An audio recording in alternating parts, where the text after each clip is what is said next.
오늘부터 이제 예배가 끝나면 그리운 가족들이 있는 집으로, 고향으로, 모임으로들 가시겠죠. 하여튼 부디 행복하고 유익한 가족들의 정을 담뿍담뿍 나누시는 그런 추석 되시길 바랍니다. 아멘. 오늘 제목은 인생은 구의 말, 인생은 생방송.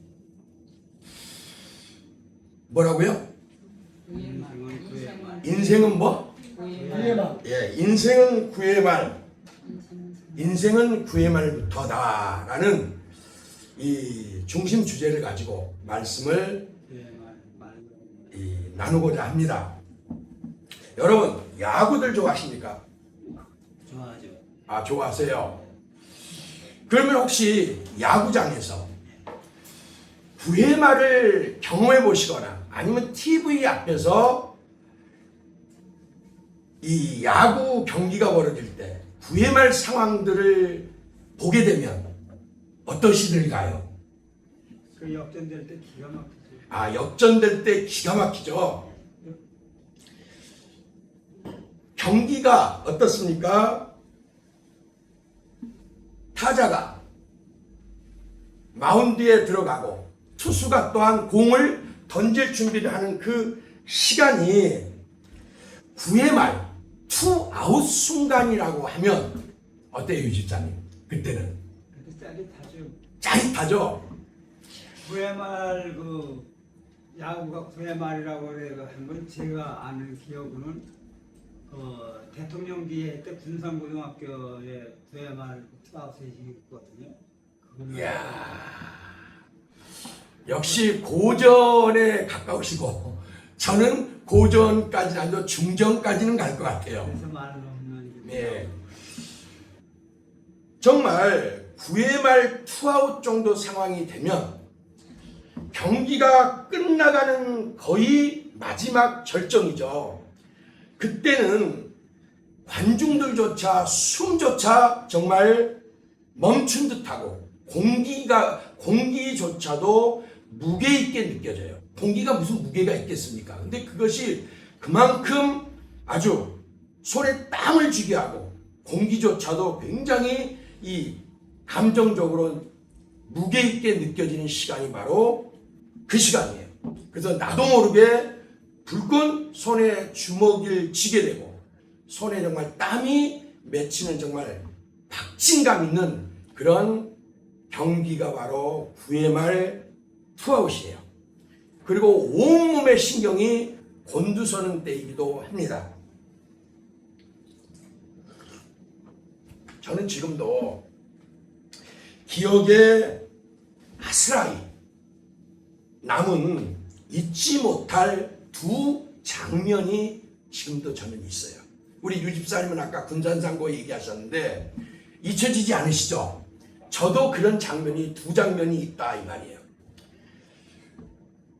전광판에는 삼성 라이온즈 대 해태 타이거즈 그리고 동점이라는 붉은 글자가 빨갛게 타오르고 있었고 수만 명의 운집됐던 관중들은 누가 뭘 할 것도 없이 일제히 일어나갖고 손에 땀을 쥔 채 오직 마운드에 그 한 사람만을 집중해 보고 있는 그때였습니다.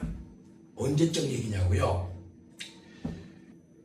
1997년 한국 시리즈 가을밤의 대구 구장입니다. 마지막 타석에 들어선 사람은 아직은 앳된 젊은 청년 이승엽 선수였습니다. 우리 유집사님 고개를 끄덕하시네요. 제발 한 번만, 제발 이번 한 번만. 관중석 여기저기서 간절한 팬들의 바람이 입들마다 가슴마다 마치 기도처럼, 그리고 이번 한 번만이라고 하는 그 말이 독백처럼 쏟아지던 그 시간이었습니다. 투수는 모자를 보통 쓰고 나오잖아요. 근데 그 모자를 일부러 한번 벗었다가 다시 고쳐 씁니다. 그리고 글러브를 끼웠죠. 그 글러브를 입에다가 가까이 댑니다. 그러면서 나지막히 음절이 된 거예요. 오늘 여기서 끝내버린다. 이게 투수의 입장이에요. 마운드 위의 시선과 타석 위의 시선이 교차하는 찰나의 순간이라고 그러죠. 치고자 하는 쪽과 그를 막고자 하는 쪽이 이렇게 눈을 들어서 투수와 타자가 마주치는 순간, 두 눈이 마주치는 그 찰나의 순간에 공은 화살처럼 날아들었고 방망이 끝에 닿는 그 순간에 팡 하고 하늘을 가르는 굉음과 함께 흰 공은 야구장을 벗어나서 별빛을 향해서 쭉쭉 날아 올라갔습니다. 그때 일순간 침묵하던 구장은 거대한 소리들이 뭉쳐져 갖고 마치 폭풍이 몰아치듯이 휩쓸면서 함성으로 터져 나왔습니다. 눈물을 흘리면서 끼어앉는 관중들, 아니 옆에 앉았어도 때로는 누군지도 모르잖아요. 근데 남녀가 부끄럽지도 않아. 서로 얼싸안고 팬들끼리 기뻐가지고 뜨거운 눈물들을 흘리면서 환호합니다. 그리고 절규하듯이 해설자가 내뱉어요. 됐습니다! 끝났습니다! 하면서 토해내는 거예요. 우리 그 야구할 때 보면은 그 해설자들 축구 같은 거 막 목이 쉬어가지고 끝났습니다! 됐습니다! 대한민국이 이겼습니다! 뭐 이러잖아요. 그런 절규하는 듯한 이 아나운서의 해설자의 목소리가 온 구장을 휘감았습니다. 패배 직전이던 팀은 바로 그 한 방으로 분위기가 바뀌었고 그리고 승리를 거머쥐게 되었어요. 그런데 그 승리의 주인공이 누구였느냐? 바로 그때만 해도 앳된 청년 이승엽 선수였는데 이 경기를 필두로 해서 이승엽이라는 이름이 확실히 떠오르게 됐고 그리고 모든 국민들의 기억 속에 깊게 각인되는 그런 순간이 되었고 지금까지도 한국 야구사의 한 전설로까지 남을 정도의 그런 경기였습니다.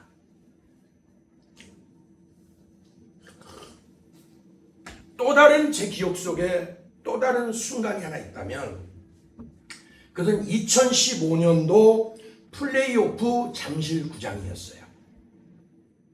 넥센 히어로즈하고 두산이 정말 무너질 듯이 휘청이면서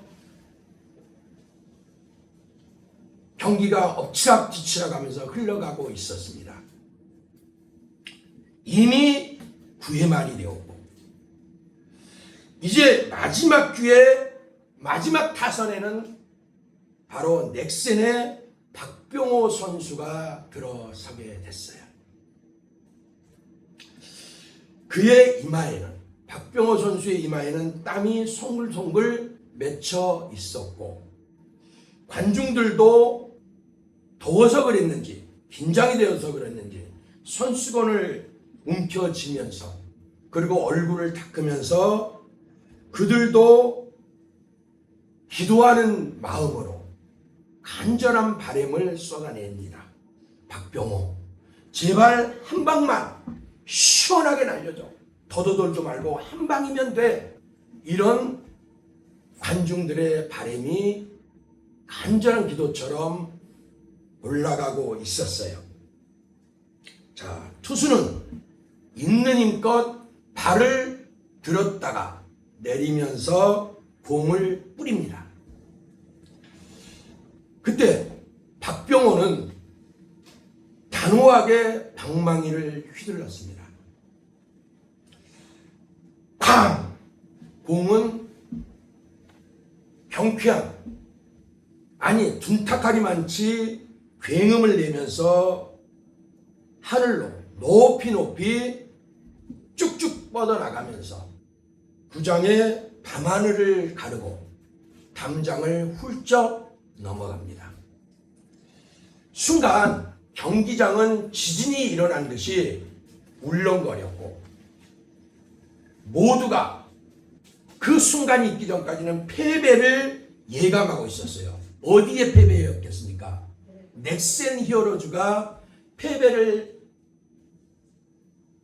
직감하고 있었던 거예요. 그런데 박병호의 방망이 그 한 방이, 그 휘두름 한 번이 경기의 방향을 완전히 확 바꿔버린 거예요. 역시 이런 데서 해설자와 아나운서 목소리가 빠지면 안 되죠. 끝내기 홈런입니다. 넥센이 살아났습니다. 해설자의 떨리는 목소리가 전 구장을 역시 휘몰아쳤어요. 그리고 그것이 메아리처럼 울려 퍼졌습니다. 여러분, 바로 이런 것이 바로 각본 없는, 그리고 대본 없는 9회 말의 역전 드라마입니다. 모두가 끝이라고, 이제는 더는 소망이 없다고, 절망뿐이다라고 생각하는 그 순간에 마지막 기회, 마지막 타선에서 터져나오는 끝내기 한 판의 반전. 야구에서 그래서 9회 말은 마지막 카운트가 아니에요. 마지막 숫자가 아니라는 거예요. 그것은 어쩌면 절망의 끝자락에 숨겨진 새로운 시작일 수도 있다는 겁니다. 오늘 성경 속에 그와 같은 순간이 있습니다. 오늘 본문 열왕기하 25장 27절 30절은 여호야긴의 이름이 기록되어 있습니다. 그리고 여호야긴의 이야기가 기록되어 있습니다. 열왕기하는 제일 먼저 무너져버린 성전, 바벨론군에 의해서 무너지고 패망한 국가 유다, 그리고 다윗 왕조를 보여주고, 그 25장 첫 절부터 보면은 이스라엘의 마지막, 유다의 마지막 왕이라고 하는 시드기야의 비참한 최후를 전해주고 있어요. 그래서 모든 것이 이제는 끝나버린 것 같은 상황입니다.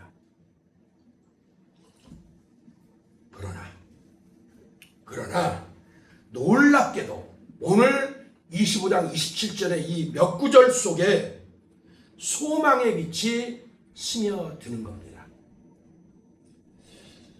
바벨론의 포로로 끌려갔던 여호야긴이 37년 만에 감옥에서 풀려나서 왕의 식탁에 함께 앉게 되었다는 기록이 바로 이 본문의 내용이에요. 몇 년 만에요? 37년. 예, 37년. 제가 앞에서 야구를 제가 사례로 들었습니다만은 끝이라고 생각한 그 자리 9회 말입니다. 그 자리에 하나님께서 준비하신 끝내기 한 판 뒤집기에 9회 말에 역전승 한 판이 하나님의 은혜로 나타났던 거예요. 바로 이스라엘의 역사와 사람은 무너져도 하나님의 약속은 결코 무너지지 않는다는 것을 확실히 보여주는 장면이 바로 오늘 본문의 내용이에요. 여러분, 우리 삶에도, 우리 인생에도 이런 위기의 9회 말이 늘 찾아옵니다. 끝이라고 생각되는 자리, 그래서 소망이 끊어져 버린 자리, 이제 나로서는 도저히 방법이 없는 자리. 그러나 하나님은 바로 그 순간에도 우리를 위한 새로운 시작을 준비하고 계신다는 거예요. 아멘. 바로 끝내기의 은혜를, 뒤집기의 은혜를, 반전의 은혜를 준비하고 계신다라고 말씀하십니다. 그래서 야구장에서 터져나오는 그런 크디큰 함성보다도 더 큰 하나님의 은혜의 반전에 팬들이 얼마나 반전이 일어나고 역전이 일어날 때 감격하고 환호하겠습니까? 우리는 하나님의 우리를 위한 구의 말 반전의 카드는 그것과는 비교가 안 될 정도로 우리로 하여금 하나님의 은혜의 반전의 그 은혜 속에 감격해 하면서 우리로 하여금 함성 같은 승리의 찬양을 부르게 바꿔주시는 분이 바로 우리 하나님이에요. 그런 은혜가 오늘 본문 속에는, 오늘 말씀 속에는 담겨 있습니다. 여러분, 열왕기하 25장은 처음부터 참혹한 절망을 얘기해요. 절망의 기록입니다. 성전은 무너지고 성벽은 불타고 이스라엘의 마지막 왕이라고 하는 시드기야는 두 눈이 뽑혀서, 생채로 두 눈이 뽑혀서 쇠사슬에 묶여서 질질질 끌려갔어요. 다윗 왕조는 이제 완전히 끝장난 것처럼 보였어요. 역시 이스라엘 백성들의 마음도 이젠 모든 것이 끝났다, 무너졌다 하는 좌절로 가득 차 있었고 나오느니 한숨뿐이었어요. 그러나 그 절망 속을 자세히 현미경을 대고 들여다보면 두 왕의 모습이 뚜렷하게 대비되면서 앞에 시드기야는 절망을 보여주고 뒤에 오늘 본문에 여호야기는 소망을 보여주고 있습니다. 시드기야는 멸망과 좌절의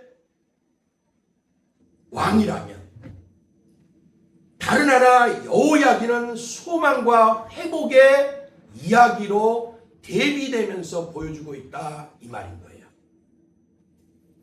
시드기야 왕의 본명은 마따냐라고 해요. 근데 이 마따냐라고 기록이 되어 있는데 요시야 왕 아시죠? 우리가 성군이라고 부르는 요시야 왕, 하나님 앞에 성전 어떻습니까? 성전에서 율법이 기록된 것을 찾았을 때 옷을 찢고 회개할 줄 아는 왕, 종교 개혁을 일으켰던 요시야 왕, 우리는 잘 압니다. 그 왕의 아들이 바로 누구냐? 시드기야였다라고 이야기를 하고 있는 거예요. 자, 그리고 이 여호야긴 왕의 삼촌이 되는 거예요. 그러나 이 시드기야는 바벨론의 꼭두각시로 세워진 왕일 뿐이었습니다. 정통성이 없었고 하나님과의 관계도 끊어져 버린 왕자에 앉아있는, 그러나 마치 그 왕자는 논밭과도 같고 시드기야 왕은 그 논밭에 서 있는 힘없는 허수아비 같은 왕이었을 뿐이에요.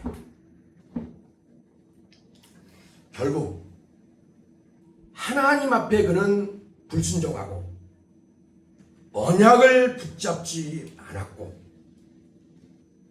하나님을 찾지 않고 바벨론에 의해서 왕이 됐지만 바벨론을 배반하고 이리로 갈까요 저리로 갈까요, 애굽에도 기웃뚱 또 아니면 다른 주변국에도 기웃뚱 하면서 하나님을 의지하지 않고 세상의 어떤 힘과 세력을 의지하던 왕이었어요.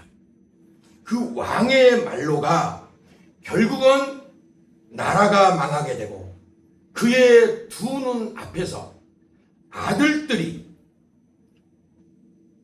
죽임을 당하는 비극을 보게 됩니다. 아들이 죽는 것을 보게 되는 거예요. 바벨론 왕이 군에 의해서 그 칼날에 의해서 자기의 사랑하는 아들들 왕자들이 죽는 꼴을 애비가 된 자로서 직접 보게 된 사람이 바로 이 시드기야다 이 말이에요. 그리고 두 눈이 뽑힌 채 자신은 쇠사슬에 묶여서 바벨론으로 절며절며 끌려갔습니다. 여러분, 그 마지막 장면을 한번 생각해 보십시오. 부모로서 자식이 앞서는데 자식이 그리고 생떼 같은 자식이 칼날에 의해서 죽는데 여러분 같으면 어떤 마음이 드시겠습니까? 아마 그는 흐느꼈을 겁니다. 내 아들들아, 내 피와 살들아, 아버지가 너희를 지켜주지 못하였구나. 참으로 비통한 심정으로 외쳤을 거예요. 자, 그 순간을 떠올리면 저도 이 설교를 준비하면서 생각을 해봅니다. 그때 묘하게 조선의 여류시인이었던 헌한설이 자식을 잃고 쓴 애절한 시가 떠올랐는데 그 시의 이름은 곡자라고 하는 시예요. 곡자의 곡은 울다 할 때의 곡자예요. 우리가 곡한다고 그러죠. 그 곡자를 말하고 자자는 자식 자자를 말합니다. 자식을 말하니까 이 말은 자식을 잃고 운다라고 하는 그 심정이 담겨있는 시였던 거예요. 이 헌한설은 바로 홍길동을 지은 허균의 누나가 되는 사람이기도 해요. 근데 그 허균도 뛰어난 문장가였지만 홍길동전을 지었던 그 누나 역시 헌한설은 역시 뛰어난 조선의 문장가였어요. 근데 이 곡자라는 시를 들어보면 참 애절합니다. 이렇게 돼 있어요. 지난해에는 사랑하는 딸을 여의고 올해에는 사랑하는 아들까지 잃었네. 슬프디 슬픈 광릉 땅에 두 무덤이 나란히 마주보고 서 있구나. 그러니까 아들과 딸들의 무덤이 서로 이렇게 마주보고 있다는 거예요. 사시나무가지에는 쓸쓸히 바람 불고 술 숲속에선 도깨비불 반짝이는데 지전을 날리며 너의 혼을 부르고 내 무덤 앞에다 술잔을 붓는다. 너희들 남매의 가여운 혼은 밤마다 서로 따르며 놀고 있을 테지. 비록 뱃속에 아이가 있다지만 어찌 제대로 자라나기를 바라랴. 하염없이 슬픈 노래를 부르며 피눈물 슬픈 울음을 속으로 삼키네. 자식 잃은 엄마의 마음이다 이 소리야. 그것을 시로 이렇게 애절함을 표현했습니다. 한마디로 이 헌한설원의 시 곡자는 자식을 생각하는 어머니의 피눈물이 읽는 사람의 가슴까지도 적시고 목에 울컥 뭔가가 올라오게 하는 그런 힘이 있고 애절함이 있는 시예요. 사람이 일생을 살면서 겪는 슬픔들이 참으로 많고도 많겠지만 그 중에서도 으뜸은 아마도 부모 살아생전에 자식을 먼저 앞세우고 우는 그리고 그 잃은 슬픔에 대한 비탄과 아픔이 아마 가장 크지 않을까 싶습니다. 그래서 그러잖아요. 부모가 죽으면 땅에 묻고 자식이 죽으면 가슴에 묻는다는 옛말이 다시 생각나는 그런 시이기도 해요. 시드기야의 눈물과 통곡은 바로 이 헌안설은 못지않은 그런 비통함이었을 거라고 생각이 듭니다. 자, 그러나 시드기야의 그 눈물은 슬프다 내 피와 살들이여 하면서 애통하는 그 심정은, 그리고 흘리는 그 눈물은 하나님 앞에 회개의 눈물이 아니었다는 게 문제인 거예요. 하나님과의 단절 속에서 흘려진, 언약의 끊김 속에서 흘려진 단지 아버지 된 자로서의, 애비 된 자로서의 부성의 눈물뿐이었기 때문에 그것은 회복이 아닌 심판으로만 그냥 끝나고 맙니다. 예레미야가 여러 차례 경고합니다. 당신 그렇게 살면 망해. 예레미야를 통해서 하나님이 몇 번을 경고하셨어요. 그런데 다 싸그리 무시합니다. 그리고 바벨론에 항복하는 것이 하나님 뜻이다라고 했는데 그것을 듣지를 않아요. 하나님은 너 유대 이스라엘은 바벨론에게 항복해라, 이것이 하나님 내 뜻이다라고 분명히 말씀을 하셨는데도 나는 실수하면서 애굽 쪽에 붙었던 사람이 바로 불순종했던 자가 바로 이 시드기야 왕이었던 거예요. 경고를 무시하고 하나님 말씀보다 자신의 어떤 정치적 계산과 주변 세력에만 의지하며 끝까지 불순종했던 대표적인 사례가, 그 인물이 바로 이 시드기야라고 하는 유대의 마지막 왕입니다. 결국 그는 앞에서 말씀드린 그 비극을 맛보면서 바벨론의 포로로 끌려가게 됩니다. 그의 눈물은 다시 한번 강조하지만 회개와 하나님 앞에 흘리는 눈물이 아니라 심판과 절망 앞에, 자신의 처지 앞에서만 흘리는 불쌍한 인생의 쓰디쓴 눈물일 뿐이었다는 거예요.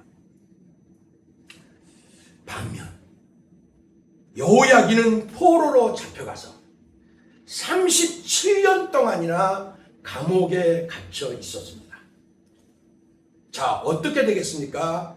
사람들의 기억 속에서는 이제 잊혀진 왕, 실패한 왕, 항복한 왕, 이것뿐이에요.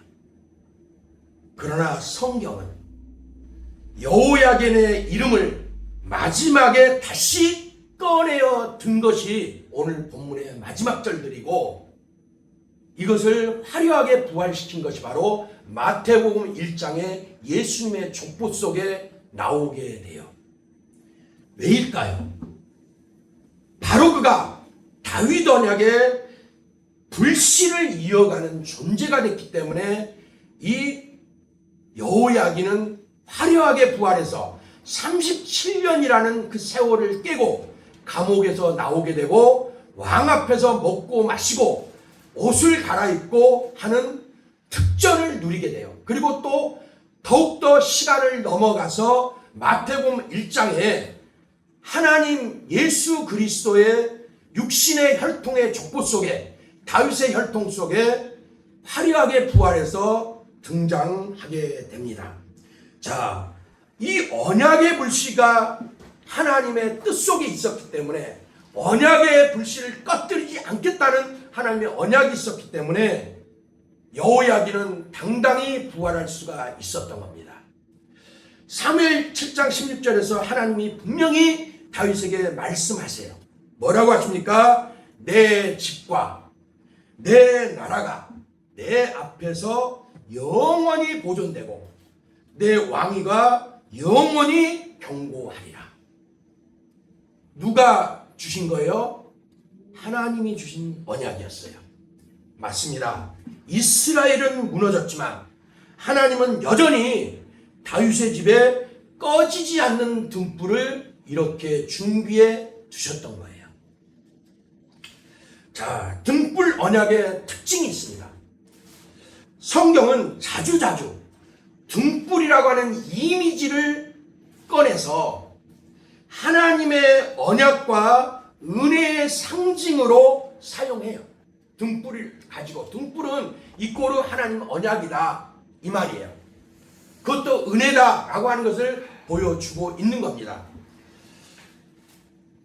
그래서 여호와는 나의 등불이요, 뭐 이런 것들이 성경에 많이 등불에 관한 이미지들이 쓰여지고 있는 이유가 그거예요. 자, 어떻습니까? 등불의 이미지를 우리가 가만히 생각해 보면 몇 가지 얼른 생각나는 게 있죠. 등불은 작지만은 어둠을 밝혀줘요. 그리고 꺼지지 않으려면 끊임없이 기름이 공급되어져야 돼요. 즉 하나님의 언약의 등불이 사람이라면 성령의 기름, 고린도후서 1장 21절 같은 성령의 기름, 하나님의 은혜의 기름이 끊임없이 주입되어줘야 된다 이 소리예요. 아멘. 그리고 바람이 불어도 등잔 안에, 이 안에 들어가 있기 때문에 심지가 쉽게 꺼지지 않아요. 즉 강인함이 있다 이 말입니다. 그리고 길을 안내하는 빛이 되어주고 결국 다음 세대까지도 이 등불은 하나님이 이미지로 사용을 할 수도, 언약의 이미지로 사용할 수도, 다음 세대까지도 계속해서 하나님의 언약의 대물림이라고 하는 것을 상징적으로 보여주는 것이 바로 등불 언약입니다.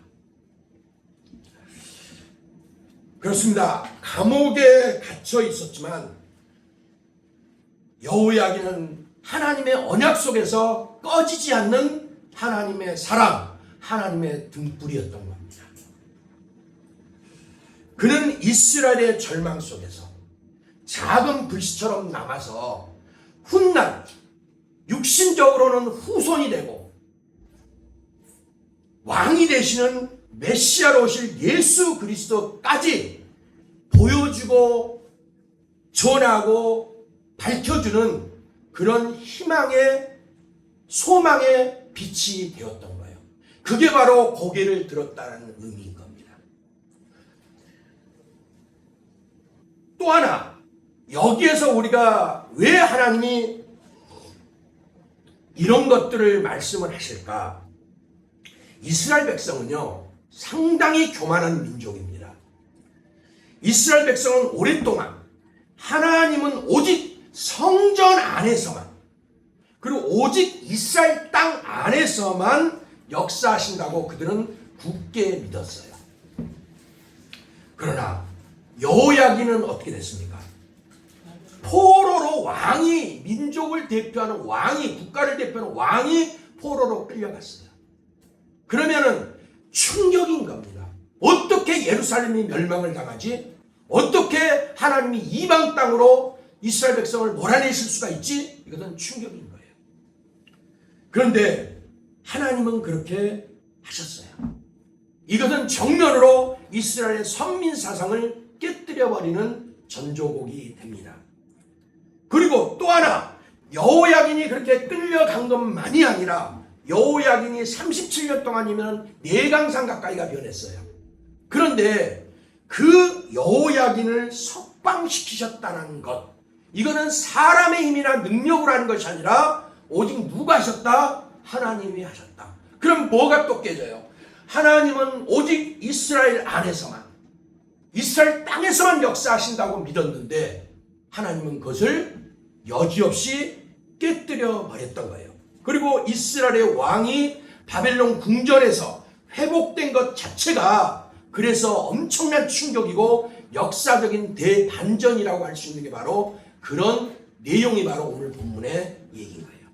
이 사건은 결국 사도행전에서 말씀하고 있는 것처럼 하나님께서 민족과 국경 그리고 제도의 울타리들을 다 넘어서 하나님은 어느 곳에서든 간에 하나님은 제도와 인간, 민족, 국경에 갇혀 계시는 분이 아니라 온 상천하지의 주인으로서 역사하신다고 하는 것을 만민을 향해서 선포하신 그 선포가 바로 오늘 본문의 이야기이기도 한 거예요.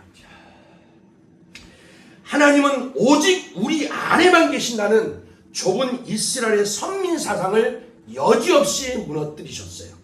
그리고 말씀하십니다.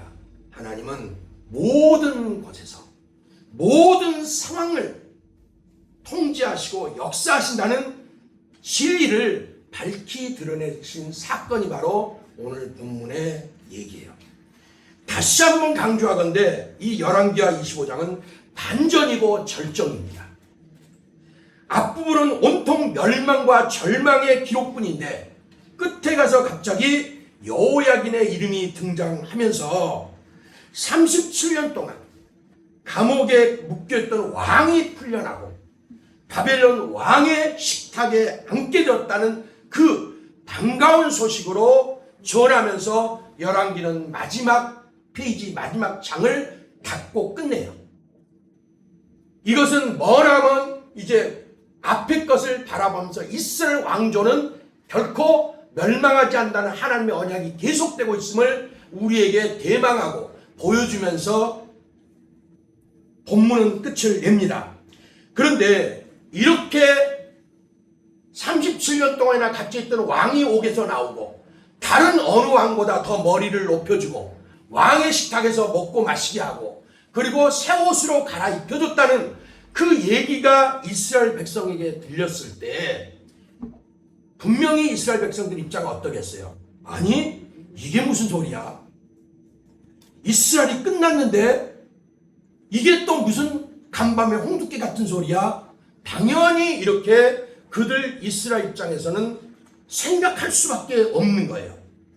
그러나 성경은 이렇게 얘기하는 거예요. 그런 생각을 가진 이스라엘에게 하시는 말씀이 하나님은 끝나지 않았다. 하나님은 끝나지 않았다. 사람의 역사는 멈춰도 하나님의 약속은 결코 멈추지 않는다. 감옥문은 닫혀 있어도 하나님의 문은 닫혀 있지 않는다. 이것을 말을 해줘요. 그렇습니다. 여호야긴의 석방은 단순한 왕의 회복만을 얘기한 게 아니에요. 그것은 다윗 언약이 조상 다윗과 맺었던 그 언약이 여전히 살아있음을 보여주는 표적이 되었던 겁니다. 그리고 지금도 바벨론 땅 이곳에서 여전히 이스라엘의 하나님으로 역사하고 계시다는 산 증거였던 거예요. 하나님은 이스라엘만 계시고 다른 데는 죽은 하나님이 아니라 하나님은 어느 곳에든 간에 매이시지 않고 자신의 원대로 뜻대로 역사하시는 하나님이시고 기록된 말씀처럼 내가 행하리니 누가 막으리요 하시는 그 역사를 주님은 하시고 계셨던 거예요. 그래서 열왕기상 11장 36절에 이런 얘기를 합니다. 그의 아들에게는 내가 한 지파를 주어서 내가 거기에 내 이름을 두고자 하여 택한 성읍 예루살렘에서 내 종 다윗이 항상 내 앞에 등불을 가지고 있게 한다. 보십시오. 하나님이 결코 꺼지지 않는 등불을 항상 있게 하시겠다고 열왕기상의 역사를 하시겠다고 언약을 주신 거예요. 그리고 역대하서 21장 7절도 똑같아요. 여호와께서 다윗의 집을 멸하기를 즐겨하지 아니하셨음은 이전에 다윗과 그의 자손에게 항상 등불을 주겠다고 말씀하심이었더라. 언약이라는 거예요. 그래서 사무엘하 우리가 잘 알고 있는 7장이 그 얘기인 거예요. 하나님과 다윗과의 언약 속에 보면 내 집과 내 나라가 영원히 보존되리라. 멸하시지 않겠다는 거예요. 그래서 하나님이 요아스 같이 이세벨의 딸, 그가 유다의 시집으로 하고 여왕이 되는 과정에서 손자들을 사흘이 죽이는 과정 속에서 요아스라고 하는 한 등불을 빼내셔서 성전에 숨겼다가 결국 그를 왕으로 세우시잖아요. 하나님의 등불은 끌 수가 없다라고 하는 것을 말씀해 주셨어요. 그래서 그 언약의 불씨가 오늘 여호야긴을 통해 꺼지지 않고 남아 있었던 거예요. 이스라엘의 불씨, 다윗 가문의 불씨, 다윗 왕조의 불씨로 남아 있었던 겁니다. 자, 이 여호야긴의 불씨, 여호야긴의 이 회복은 결국 예수 그리스도 안에서 완성됩니다. 아멘. 어떻게 완성될까요? 예수님은 먼저 다윗의 뿌리에서 나셨다고 마태복음 1장 족보에서 분명히 증거를 해주고 있어요. 다윗의 뿌리에서 나셨고 그리고 십자가에서 온 세상의 죄를 담당하시고 부활로 승리를 거두셨다라고 선포를 하고 있습니다. 자, 그 십자가의 부활은 인류 역사 최대의 구의 말 반전 드라마예요. 구의 말 반전 드라마입니다. 하나님의 끝내기 홈런 한 방이었던 거예요. 37년 동안 여러분 생각해 보십시오. 차갑고 어두운 감옥에 갇혀 있는 여호야긴. 그의 옷은 이미 헤어지고 닳았고, 그리고 그의 눈빛은 너무 어두운 데 있다 보니 눈빛마저도, 그 초롱초롱하던 눈빛마저도 이제는 희미해졌어요. 여호야긴은 18살의 왕위에 올랐습니다. 18살의 왕위에 올랐고, 그리고 18살의 왕위에 올랐고 딱 3개월 10일을 예루살렘에서 빙 둘러싼 바벨론군에 저항하다가 딱 3개월 10일 만에 손들고 항복하고 18살에 끌려갔어요. 어디로? 바벨론으로. 그리고 37년이면 우리 유집사님 18살에 끌려가고 37년 동안 감옥에 있었다면 총 몇 살에 그럼 감옥에서 몇 년 만에 나온 거예요? 37년 만에 나왔는데, 그럼 18살에 끌려갔고 18살에 끌려가서 감옥살이를 한 게 37년이었다면 감옥에서 나왔을 때 나이가 몇 살이겠습니까? 예? 55. 야, 역시 하여튼 우리 수학은 맞아요. 55살이에요.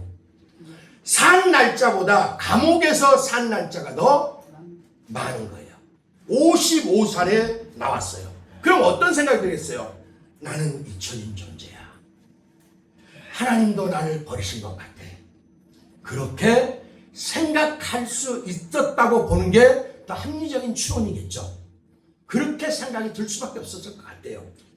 그런데 어느 날 굳게 닫혔던 철문이 덜커녕 하고 열립니다. 그리고 간수가 아주 공손한 태도로 말을 하는 겁니다. 뭐라고 하느냐? 왕이여, 왕께서는 이제 자유인이십니다. 바벨론 왕께서 당신을 불러서 식탁에 함께 앉히기를 원하십니다. 그러니 이 새 옷으로 갈아입으시고 저를 따라오시지요.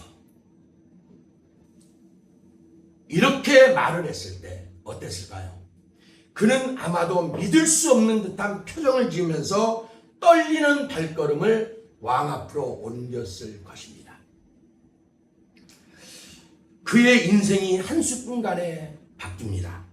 어젯밤 잘 때까지도 패전국의 치욕스러운 포로가 된 왕이요, 죄인이요, 어쩌면 여기서 죽을 수밖에 없을 것 같은 그런 신세로 갈등하고 고통 속에 이리 뒤척 저리 뒤척 하다가 잠이 들었지만, 아니 이게 어찌된 일입니까?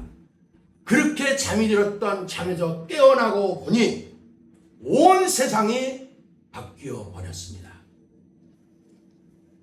어둠에서 빛으로, 절망에서 소망으로, 굴욕에서 영광으로 바뀌었습니다. 그렇게 살아남은 여호야긴은 여고냐라는 이름으로, 이미 앞에서 언급했던 것처럼 여고냐라는 이름으로 신약에 다시 한 번 더 화려하게 등장하게 됩니다. 마태복음 1장에 기록된 여고냐라고 하는 이름이 바로 오늘 본문의 주인공 여호야긴인 거예요. 거기서 마태복음 1장 11절부터 12절에 이렇게 기록을 했습니다. 바벨론으로 사로잡혀 갈 때 요시야는 여고냐와 그의 형제들을 낳으니라. 바벨론으로 사로잡혀간 후에 여고냐는 스알디엘을 낳고, 스알디엘은 스룹바벨을 낳고, 우리가 알고 있는 스룹바벨입니다. 스룹바벨을 낳고 라는 그런 말씀으로 족보가 계속 되고 있음을 기록해줘요. 하나님께서 그를 망한 왕으로, 불충한 왕으로, 악한 왕으로 버리시지 않고 은혜의 통로로 다시 사용하셔가지고 쓰셨다는 증거가 여기 있는 거예요. 마태복음 1장 족보에 악인이고 그렇다면 이런 식으로 기록이 안 돼요. 그런데 지금 확실하게 여고냐를 망한 왕이 아니라 예수 그리스도를 흐르게 하는, 나오게 하는 그 조상의 한 사람으로 여고냐를 기록하셨다는 것은 하나님의 은혜의 통로로 쓰셨다는 거예요. 비록 그가 18세에 왕이 되었고 3개월 10일 동안밖에 왕 노릇을 못했지만 말이에요. 바벨론군의 예루살렘이 함락되고 더 이상 저항이 불가능하게 되니까 그는 항복했습니다. 그리고 나라는 망하고 완전히 끝장난 듯이 보였어요. 그런데 오늘 본문 속에서 이 37년의 긴 세월을 뛰고 넘어서 마지막 하이라이트처럼 장식하면서 화려하게 부활을 합니다. 그게 뭐냐? 그 머리를 들고예요.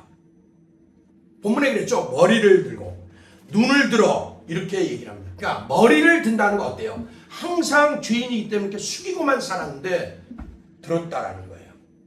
이 의미는 상징은 굉장히 큰 얘기가 되는 거예요. 그리고 눈을 들어서 여기서 마지막이 이렇게 끝나지만 그 눈을 들어서 먼 훗날에 혈통적 후손 예수 그리스도 그리고 그 왕이 다스릴 영원한 나라를 이 표본을 통해서 이 여호야기를 통해서 하나님은 그를 통해서 우리가 또 바라보게 만드시는 거예요. 구약에 오신 분을 보게 만들고 구약에 예언되었다 신약에 오신 분을 보게 만들고 다시 오마하고 올라가신 그분을 역시 또 우리가 볼 수 있는 그 은혜로 성경으로 기록해 주셨다라고 성경은 이야기를 하시는 겁니다. 누가 있느냐? 하나님이 하셨다고 말합니다. 하나님이 그렇게 하셨습니다. 하나님은 혈통적 조상으로 예수님의 족보가 기록된 왕의 계보 여기에 영원한 등불 언약으로 이런 것이 은혜다. 내 은혜는 조금 더 사라지지 않는다. 너희에게 언약한 것은 100% 내가 지키겠다라는 그 굳은 결심이 굳은 맹세가 들어가 있는 하나님의 맹세가 들어가 있는 것이 바로 이 등불 언약인 겁니다. 여호야기는 당당히 기록되어 남게 해주셨어요. 시드기야는 기록이 끝나죠. 그러나 하나님은 이렇게 하셨어요. 그렇습니다. 시드기야는 눈물과 후회로 심판으로 끝났지만 여호야긴의 그 쌀인 눈물은 은혜로 바꾸어 주셨어요. 자, 여호야긴의 이 회복이라고 하는 이 키워드 속에는 이 여호야긴이라고 하는 핵심 단어 속에는 이름 속에는 네 가지 얼굴의 은혜가 네 가지 표징이 나타납니다. 뭘로요? 은혜로. 첫 번째 얼굴은 뭐냐? 머리를 들게 하셨다는 거예요. 머리를 들게 하셨다. 본문은 그의 머리를 들어 올렸다라고 얘기를 해요. 죄수가 어떻게 고개를 빳빳이 듭니까? 그런데 머리를 들었다라고 얘기를 해요. 수십 년 동안이나 감옥에서 고개 숙인 채 살아야만 했던 그에게 하나님이 다시 머리를 들게 하셨다는 거예요. 회복의 첫 번째입니다. 그리고 두 번째는 이 의미 속에 들어가 있는 건 낮추신 자를 다시 높이시는 주권적 하나님의 은혜를 보여줘요. 사무엘서였죠. 나는 높이기도 하고 내리기도 한다고 하시는 그 은혜를 보여주셨습니다. 그리고 두 번째 본문에 나타난 또 하나의 얼굴은 뭐냐? 옷을 바꿔 입혀주셨다는 거예요. 요셉도 감옥에서 나올 때 옷을 바꿔 입고 나갔어요. 이 성경의 옷들은 굉장히 중요한 구속사적 의미들을 담고 있어요. 그런데 죄수의 옷을 벗고 새 옷을 입었다는 거예요. 신분이 바뀌었다는 겁니다. 죄수에서 뭘로? 신분이 바뀐 자유인으로 바뀌었다라고 하는 것을 보여줘요. 이것은 곧 칭의의 얼굴이에요. 여기서 여호야긴이 한 것 있습니까? 나 좀 뭐 어떻게 해주세요 할 수 있어요? 어림도 없는 소리예요. 그런데 이것을 누가 했냐? 절대 힘을 가진 절대 권력을 가진 왕이 그렇게 만들었다는 거예요. 이것이 바로 칭의입니다. 칭의는 죄와 수치의 옷을 벗기시고 그리스도의 의의 옷으로 갈아입히는 너는 의롭다 하시는 하나님의 의롭다 칭하시는 칭의의 은혜인 거예요. 한마디로 값없이 의롭다 하시는 하나님의 은혜가 여기에 담겨 있는 겁니다. 그리고 세 번째 얼굴은 식탁에서 왕과 같이 먹고 마시게 했다라는 거예요. 여호야긴은 바벨론 왕과 같은 식탁에 앉아서 먹고 마시고 누렸습니다. 이것은 단순한 당시 어떤 정치적 행위일 수도 있겠죠. 이 바벨론 왕 입장에서는. 그러나 성경에서 얘기하는 것은 정치적 호의뿐만이 아니라 이것을 넘어서 언약적 교제로서의 회복을 보여주고 있는 거예요. 무슨 회복? 하나님의 백성들이, 하나님의 성도들이 어린 양의 혼인잔치가 남아있죠. 계시록에 말씀하시죠. 그 혼인잔치에서 함께 될 것을 미리 보여주는 그것입니다. 그것을 우리로 하여금 대망하게 하는 거예요. 시편 23편이 뭐예요? 여호와는 나의 목자시니 내게 부족함이 없도다. 그리고 원수 앞에서 잔치를 베푸시는 그 하나님, 그 얘기를 보여주고 있는 것이 바로 이 얘기인 거예요. 그리고 마지막 네 번째는 날마다 먹을 것을 공급받게 줬다고 그랬어요. 이것은 주기도문이 연상되는 장면이에요. 우리에게 먹을 것을 달라오죠. 뭐라고 그럽니까? 오늘 우리에게 일용할 양식을 주옵시고, 이 일용할 양식이라고 하는 것은 먹는 것만 얘기하는 게 아니라 이것은 하나의 상징적인 의미예요. 무슨 얘기냐? 혁명 때, 프랑스 혁명 때 빵이 아니면 죽음을 그랬죠. 그럼 빵만을 얘기합니까? 아니면 우리가 살아가는 먹고 마시고 할 수 있는 모든 필수적인 것들을 보장하는 소리입니까? 그렇죠. 필수적인 거죠. 이 말도 우리에게 일용할 양식을 주시옵고는 우리의 모든 필요한 것들을 하나님이 공급해 주신다는 것을 요청하라는 주님의 말씀이고, 그것을 보여주고 있는 게 여호야긴의 이 말씀 속에서, 이 상황 속에서 날마다 공급할 것을 권력자가, 최고 힘을 가진 자가 주었다라는 것. 안 주면 못 살겠죠, 여호야긴 왕이. 근데 절대 권력자가 그것을 공급해 줌으로 평생을 먹고 마시고 누리면서 살 수가 있었다고 하는 것을 보여주고 있는 이 네 가지의 얼굴 속에서 하나님의 그림을 볼 수가 있다, 이 말인 겁니다. 한마디로 모든 필요를 공급하신다는 언약의 또 다른 얼굴이 바로 지금 네 번째 날마다 공급해줬다라는 그 의미 속에 들어가 있는 거예요. 이렇게 볼 때 여호야긴의 이 석방 사건은 단순한 역사 기록물이 아니에요. 다큐멘터리가 아니라는 거예요.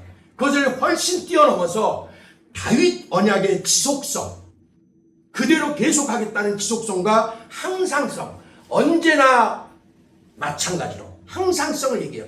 지속성과 항상성을 얘기를 하면서 그리스도 안에서 종국적인 완성을 보여주는 복음적 예표이고 언약입니다. 주와 맺은 언약은 영 불변하시는 언약이라는 거예요. 이 네 가지는, 지금 말씀드린 이 네 가지의 얼굴, 이 네 가지는 바로 십자가와 부활로 완성된 복음의 진리를 향해서 손가락으로 가리키면서 봐라! 봐라! 이런 것이 하나님의 은혜 언약이다, 이렇게 가리키고 있는 이야기인 겁니다. 예수 그리스도의 구의 말 같은 끝내기 승리, 그분 안에서 우리의 절망은 반전되고 패배는 승리로 바뀌어지고 나를 가두는 듯한, 또한 가둔 듯한 꽉 막힌 현실의 감옥은 자유로 변합니다. 여러분, 우리의 삶에도 구의 말이 있습니다. 끝이라고 생각한 순간들, 더는 길이 없는 상황들, 그런 것이 다 인생의 구의 말입니다. 그러나 바로 그 자리는 또한 역전의 구의 말이 될 수도 있는 거예요. 그 자리에서 하나님은 은혜의 반전을 늘 돌풍처럼 일으키십니다. 그래서 인생의 끝은 하나님의 시작이라고 하는 말들이 있는 겁니다. 가정의 문제로 무너질 듯한 그 순간, 건강의 한계로 부딪혀 주저앉는 그 순간, 사회와 나라와 그리고 모든 것들이 혼돈 속에 흔들흔들 거리는 그 순간, 우리는 절망 속에서도 소망을 기대할 수가 있습니다. 왜냐하면 하나님의 언약은 결코 꺼지지 않는 등불이기 때문에 그렇습니다. 아멘. 소금 인형이라고 하는 유시화 시인이 쓴 시가 있습니다. 이제 절정을 향해 갑니다. 쓴 시가 있는데 이런 내용이에요. 바다의 깊이를 재기 위해 바다로 내려간 소금 인형처럼 당신의 깊이를 재기 위해 당신의 피 속으로 뛰어든 나는 소금 인형처럼 흔적도 없이 녹아버렸네. 즉 유시화 시인이 쓴 이 시의 내용은, 시는 여러 각도에서 해석이 가능합니다만 저는 이 시를 이렇게 봅니다. 바다의 깊이를 알고 싶어하는 소금 인형이 바닷속으로 들어갔다고 시인은 먼저 말을 해요. 그러면서 덧붙이는 말이 당신의 깊이를 재기 위해 당신의 피 속으로 뛰어들어간 나는 소금 인형처럼 흔적도 없이 녹아버렸노라고 말을 하고 있어요.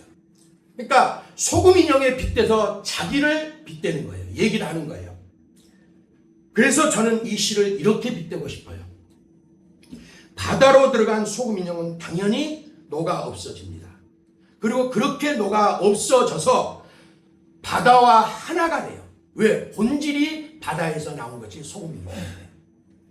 그럼 인형처럼 당신의 피, 예수님의 피 속으로 들어가면 우리도 당연히 성도라면 그 피 속에서 녹아 사라지게 되는 거예요.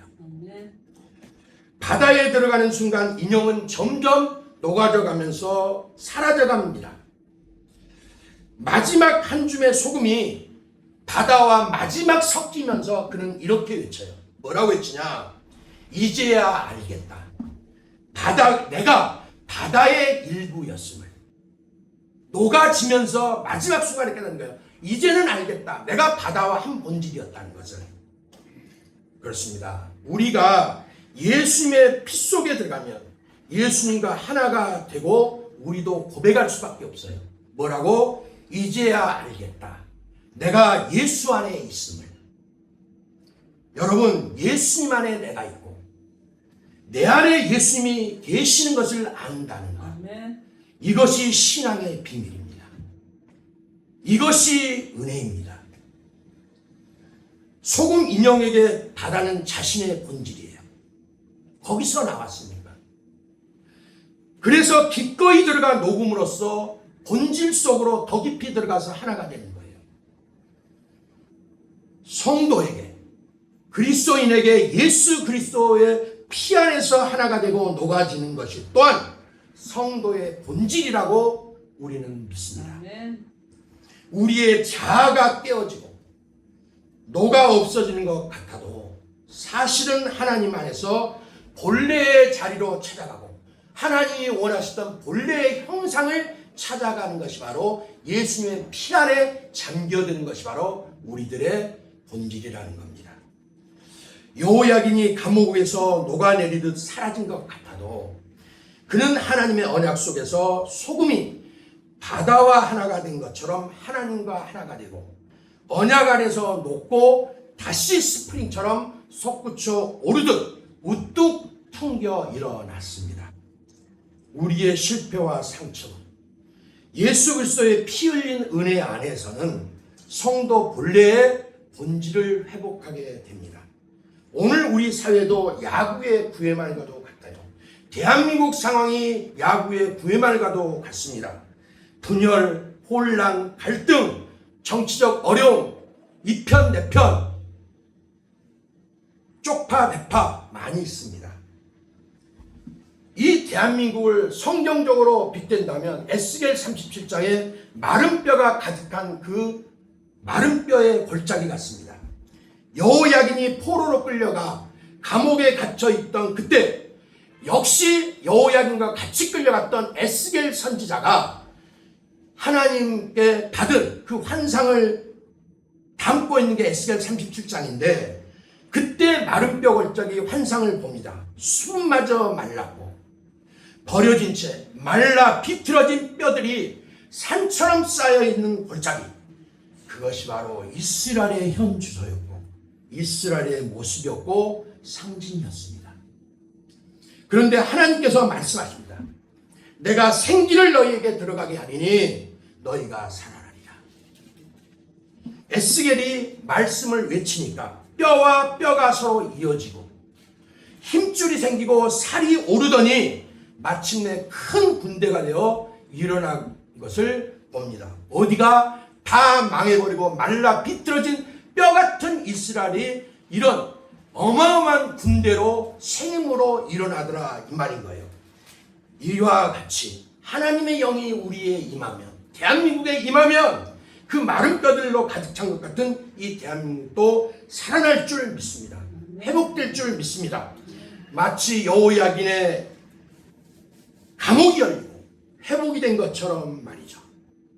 이것이 오늘 우리 가정, 교회, 나라에 주시는 소망의 메시지이기도 합니다.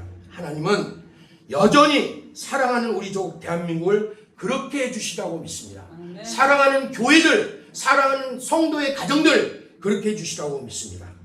조국 대한민국을 향해 언약의 등불을 들고 꺼지지 않게 지키고 계신다고 굳게 믿습니다. 아멘. 단 교회와 성도들이 호람되어 하나님 앞에서의 바른 삶을 살고자 몸부림치며 눈물을 흘릴 때 지금까지 징계로 하나님이 하실지라도 그 징계 속에 은혜를 더하여 주실 줄 믿습니다. 아멘. 그리고 굳게 우리는 그것을 붙잡아야 됩니다. 이제 정리합니다. 여러분, 일본의 전통 도자기 수리법 가운데 킨츠키라고 하는 수리법이 있어요. 이 킨츠키란 말은 금자구, 금으로 이었다, 금으로 덧댔다, 뭐 이런 뜻이에요. 이 기법은 뭐냐? 깨진 도자기, 깨진 그릇을 버리지 않고 금가루나 은가루를 섞은 옷 잘 아시죠? 옷이 뭔지. 그 금가루와 옷가루를 배합을 해가지고 이어붙이는, 깨진 부분을 이어붙이는, 본드처럼 이어붙이는 그런 기법을 말하는 거예요. 그렇게 되면 어떻게 되겠습니까? 금가고 깨어진 흔적에 금이나 은으로 덧입혀 이어지게 된 자리는 어떨까요? 감추어지지 않고 오히려 그 자국이 덧입혀졌으니까, 금가루로 덧입혀졌으니까 자국이 남을 거 아닙니까? 아름다운 금으로, 그 깨진 자리가 아름다운 금으로 덧입혀짐으로 말미암아서 금으로 더욱더 곱게 뒤덮인 그런 무늬로 탄생하게 된다는 거예요. 하나의 작품이 된다는 거예요. 우리 인생도 그렇습니다. 죄와 상처로 산산조각 것 같은 우리를 하나님은 그리스도의 보혈로, 그리스도의 보혈이라는 금으로 이어 붙여주시는 거예요. 그 흉터는 감춰지지 않습니다. 우리의 허물과 죄와 그 흉터는 감추어지지 않아요. 하나님은 기가 막힌 방법으로 그것을 회복시키고 이어 붙여주십니다. 그 흉터 위에 금으로, 예수의 보혈로 우리가 치장이 되고 칠해지고 덧입혀졌다면 그 우리의 흉터 위에, 우리의 상처 위에 흐르는 금빛 은혜는 오히려 하나님 나라의 영광을 드러내는 간증의 무늬가 됩니다. 하나님이 내게 이러하셨어. 하나님이 내 흉터를 이렇게 치료하셨어. 하나님이 나를 이렇게 회복시키셨어. 이런 간증이 된다라고 할 수가 있습니다. 여호야긴의 감옥도, 우리의 절망도, 대한민국의 상처도 하나님은 다 그리스도의 보혈로 지금도 덧대고 입히시고 계십니다. 그분은 상처를 덮지 않으시고 흉터를 은혜의 무늬로 바뀌어 주실 거예요. 또한 바꾸시고 계십니다. 이것이 하나님을 향한 우리의 담대한 믿음입니다. 여러분, 야구장의 9회 말 끝내기 홈런, 어두운 감옥에 열려진 문, 소금 인형의 마지막 고백, 그리고 마지막 제가 지금 인용했던 킨츠키의 금빛 무늬, 이 모든 것들은, 이 모든 얘기들은 한 가지를 외치고 있어요. 그 한 가지는 뭐냐? 하나님은 끝까지 포기하지 않으신다. 끝이라고 생각한 그 자리에 은혜의 반전을 준비하고 계신다. 밤이 깊을수록 별은 더욱 빛납니다. 절망이 깊을수록 은혜 또한 더 선명해집니다. 이것이 오늘 본문을 통해 보여주고 들려주시는 내 하나님, 우리 하나님의 은혜라고 믿습니다. 기도하겠습니다. 좋으신 아버지 하나님, 은혜를 감사합니다. 오늘 주신